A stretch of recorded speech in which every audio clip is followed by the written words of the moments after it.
تلاش کرتے ہو؟ تم ایئر کنڈیشن کمروں میں سکون کی تلاش میں ہو، تم دولت کے انبار جمع کر کے سکون کی تلاش میں ہو، تم جاہ منصب کے پیچھے مارے مارے پھرتے ہو، ہمیں سکون مل جائے۔ سن لو، نہ محلات میں سکون ہے، نہ دنیا کے باغات میں سکون ہے، نہ ہی دنیا کے جاؤ منصب میں سکون ہے۔ دنیا کی دولت کے انبار تمہیں سکون کی دولت نہیں دے سکتے۔ اگر سکون چاہتے ہو تو پھر آؤ اللہ کا ذکر کرو، ادھر تمہارا قلب ذاکر ہو جائے گا، ادھر اللہ تمہیں تمہارے قلوب میں سکون نازل فرمائے گا۔ سبحان اللہ، سبحان اللہ سرکار۔ تمہیں سکون کی دولت نصیب ہو جائے گی، اور جب سکون ملا تو ایک جھونپڑی میں بیٹھو گے، وہ بھی تمہارے لیے جنت ہوگی، سبحان اللہ، وہاں بھی سکون ہوگا۔ اور اگر ذکر الہی سے دور رہے، دل غافل رہا، تو محلات میں بھی آپ کو سکون نہیں مل سکتا۔ ہزاروں مثالیں سامنے ہیں۔ حاضر محترم، یہ بات ذہن میں رکھو کہ اللہ کا ذکر ایک ایسی غذا ہے جس سے انسان کی روح کو تقویت ملتی ہے، انسان کے قلب کو تقویت ملتی ہے، انسان کی حقیقی زندگی اسے عطا کر دی جاتی ہے جب وہ ذاکر بن جاتا ہے۔ سبحان اللہ، سبحان اللہ سرکار۔ حضور علیہ الصلوۃ والسلام نے ارشاد فرمایا کہ انسان کی زندگی کا دار و مدار ایک لوتھڑے پر ہے۔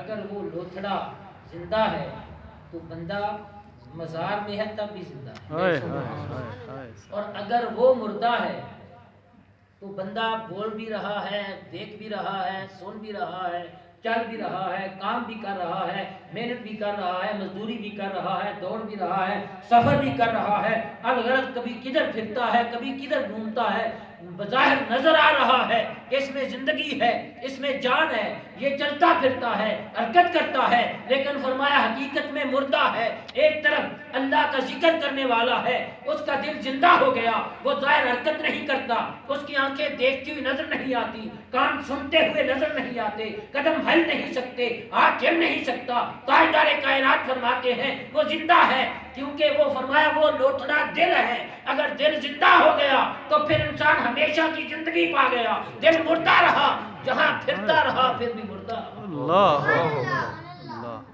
اس لیے حضور علیہ الصلوۃ والسلام سے اللہ پاک نے فرمایا انک لا تسمع الموتیٰ۔ لوگوں نے سمجھا کہ قبر والے مردے مراد ہیں، نہیں، فرمایا مردوں کو آپ نہیں سنا سکتے۔ اذا ولوا مدبرین، جب وہ پیٹ کر کے، اب غور فرمائیں، اب پیٹ کر کے یہ قبر والا مردہ بھاگتا ہے؟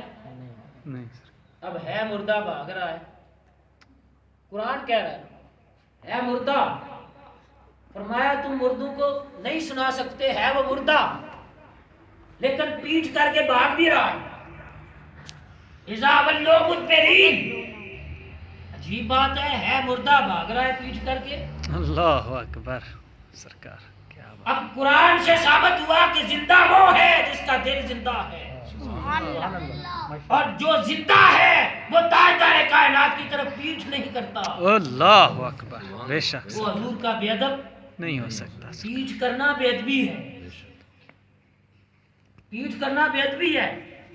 وہ حضور کی طرف پیٹ نہیں کرتا جو زندہ ہو، بے شک، وہ حضور کی بے ادبی نہیں کر سکتا جس کا دل زندہ ہو۔ اس لیے کہ انوار و تجلیات قلوب میں اترتے ہیں، جسم پر نہیں اترتے۔ سبحان اللہ، اگر قلب زندہ ہو جائے پھر جسم پر بھی اس کے اثرات ظاہر ہوتے ہیں۔ سبحان اللہ، بے شک سرکار۔ رسول اللہ کا نور ان آنکھوں سے نظر نہیں آتا، وہ دل کی آنکھ سے نظر آتا۔ سبحان اللہ، سبحان اللہ سرکار۔ اس لیے ہم آنکھ والا تیرے جوبن کا نظارہ دیکھے، دیدہ کوٹ کو کیا آئے نظر کیا دیکھے۔ اللہ اکبر، سبحان یہ اللہ۔ دل کو زندہ کرنے کے بعد مقام مصطفیٰ کی بھی خبر ہوتی ہے، اور یہ بھی پتا چلتا ہے کہ رسول اللہ کا احترام ہے کیا۔ سبحان اللہ۔ اور یاد رکھو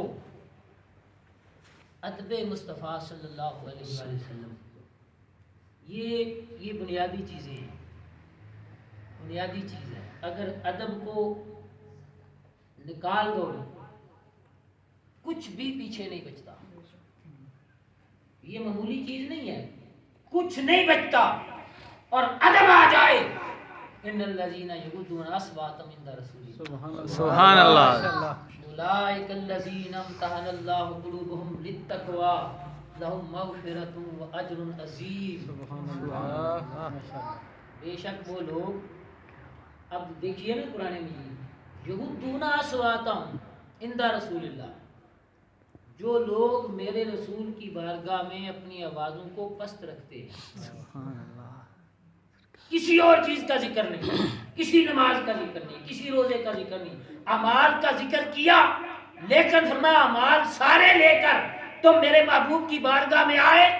ابو بکر، عمر، عثمان و علی بھی سامنے تھے، جلیل القدر صحابہ سامنے ہیں، عظیم ترین لوگ سامنے ہیں، موجود ہیں. اول مخاطب وہ ہیں جن کے اعمال میں شک نہیں، بے شک جن کے اعمال قبولیت کی معراج کو پہنچے تھے، اللہ جن کا ذکر قبولیت کی معراج کو پہنچا تھا، بے شک وہ لوگ موجود ہیں سامنے. انہیں خطاب کیا گیا یا ایھا الذین آمنوا. پہلے اول مخاطب تو وہی ہے نا. بے شک نہ ان کے عمل میں شک تھا، نہ اعمال کی قبولیت میں شک تھا. قبول ایمان والے، مقبول ایمان والے، کامل ایمان والے اول مخاطب ہیں، وہ موجود ہیں. رب کائنات نے فرمایا اے ایمان والو، یہ نہ سمجھنا کہ اپنے نماز پڑھ لی، روزہ رکھ لیا، حج کر لیا، زکوٰۃ لے لی، قرآن مجید کی تلاوت لے لی، اب اعمال صالحہ ہمارے پاس موجود ہیں، بخشش کے لیے کافی ہے. فرمایا نہیں نہیں، سارے کے سارے اعمال تمہارے پاس موجود ہوں، میرے محبوب کی بارگاہ میں آؤ، تمہاری آواز میرے محبوب کی آواز سے اونچی ہو گئی. انت بتا اعمالکم وانتم لا تشعرون. تمہارے سارے اعمال خبت، اور اعمال ضائع کس کے ہوتے ہیں؟ مسلمان کے اعمال ضائع نہیں ہوتے. حضرت توجہ، مسلمان ایک طرف برائیاں ہیں، ایک طرف نیکیاں ہیں، میزان ہوگا، تولے جائیں گے اعمال. اگر اعمال ضائع ہو تو پھر تولنے کا معنی کیا ہے؟ اعمال تولے جاتے ہیں، اعمال ضائع ہوتے ہیں کفر سے. کس سے ضائع ہوتے ہیں؟ کفر سے اعمال ضائع ہوتے ہیں. انتہ بتا اعمالکم فرما کے فرمایا سن لو، اتنی سی بے ادبی ہو جائے، میرے محبوب کی آواز سے آواز اونچی ہو جائے، عمل سارے ضائع. گویا ایمان بھی ختم، شعور بھی نہیں ہوگا کہ عمل ضائع ہوگا. اور ادھر جو ادب کرنے والے ہیں فرمایا امتحن اللہ قلوبہم للتقوی، اللہ نے پرکھ لیا ہے ان کے دلوں میں تقوی. سبحان اللہ سبحان اللہ. واہ. اب پتہ چلا ہے اہل سنت کون ہے اور دوسرے کون ہیں. اب نمازیں نہ دیکھیں، قرآن ہے، قرآن دیکھیں، دل میں ادب مصطفیٰ ہے تو پھر سب کچھ ہے. کیا بات. ظاہر اعمال کی اگر کمی ہوئی ادب سے پوری ہو جائے گی، ادب میں کمی آ گئی تو اعمال سے پوری نہیں ہو ہوگی. سکتی. نہیں ہوگی. بے شک سرکار. یہ بات ذہن میں رکھیں. جو کوئی آپ کو پکڑتا ہے اس کے پیچھے بھاگ جاؤ، جی اللہ سے ڈرو، نمازیں پڑھو، روزے رکھو. بھائی پہلے تعلق تو جوڑ لو ذات مصطفیٰ سے. اللہ اکبر. اللہ کی عزت کی قسم، ایمان ذات مصطفیٰ سے تعلق کا نام ہے. سبحان اللہ. مصطفیٰ کریم کی غلامی کا پٹا ڈال دینے کا نام ہے. حضور کی ذات سے تمسک کامل کا نام ایمان ہے. سبحان اللہ. اعمال امان نہیں، حضور کی محبت، حضور کا ادب، حضور سے تعلق غلامی اتنی کامل وابستگی کہ جس کے مقابلے میں دنیا کی کوئی چیز نہ آ سکے اسے ایمان کہتے ہیں. اللہ سبحان اللہ سبحان اللہ سرکار. اسے ہدایت کہتے ہیں. بے شک. اب میں آپ کو قرآن مجید سے یہ بات ذرا نکل گئی، یہ بار میں یہ عرض کرتا ہوں کہ آپ یہ نہ سمجھیں کہ میں اپنی طرف سے میں نے بات کر دی. آپ پڑھیں دوسرا پارہ، قبلہ بدلی کرنے کا جو حکم آیا تھا وہ حالت کیا تھی. قبلہ شاہ صاحب نماز میں تو کھڑے ہیں، بے شک. نماز افضل عبادت ہے. جی سرکار. نماز میں کھڑے ہیں، اور کھڑے کون ہیں؟ ابو بکر، عمر، عثمان و علی، طلحہ و زبیر، جلیل القدر لوگ کھڑے ہیں نماز میں.